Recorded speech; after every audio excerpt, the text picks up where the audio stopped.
Nagsimula yung Ace Crew dahil sa, parang sa initial siya ng dalawang heads ng grupo eh.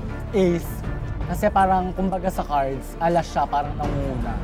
Parang Ace Crew, we're not here to rule, we're here to lead.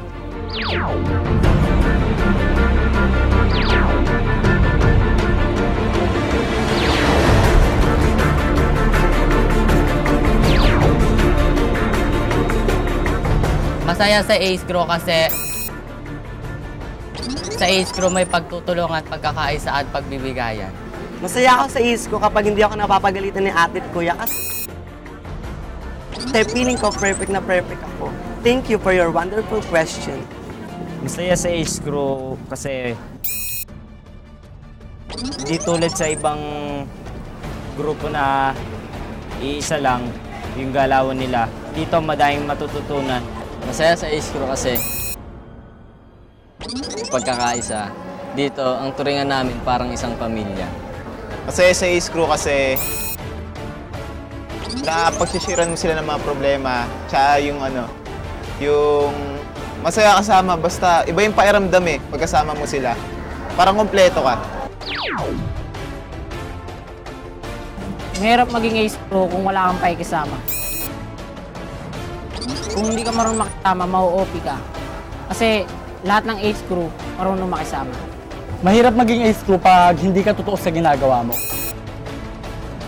Kasi yung grupong Ace Crew hindi naman niya kailangan ng perfecto.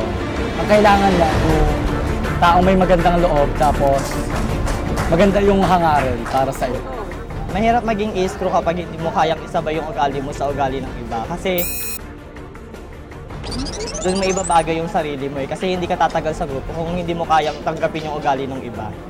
Mahirap maging Ace Crew kapag di ka marunong sumunod sa mga instruction na binibigay ko sa'yo. Kasi kung di ka marunong sumunod sa instruction na binigay sa'yo, magkakamali ka at ikaw ang mapapagalitan. Ang grupo na to, Ace Crew, hindi ko masasabing normal na grupo lang. Ito yung grupo na nandito na lahat. Kaya dapat pag-iso ka, mabait, masunurin. Lahat ng good traits dapat lang sa'yo. Kapag Ace Crew ka, dapat humble ka. Dapat professional ka. Dapat may takot ka kay God. Kasi siguro yung magtataas sa'yo para makuha mo lahat ng pangarap mo. Kapag Ace Crew ka, dapat alam mo yung tama at mali.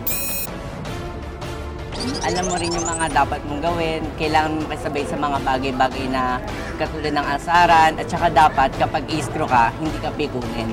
Kapag Ace Crew ka, dapat merong respeto. Kapag Ace Crew ka, dapat marunong kang makinig sa nakakataas sa'yo.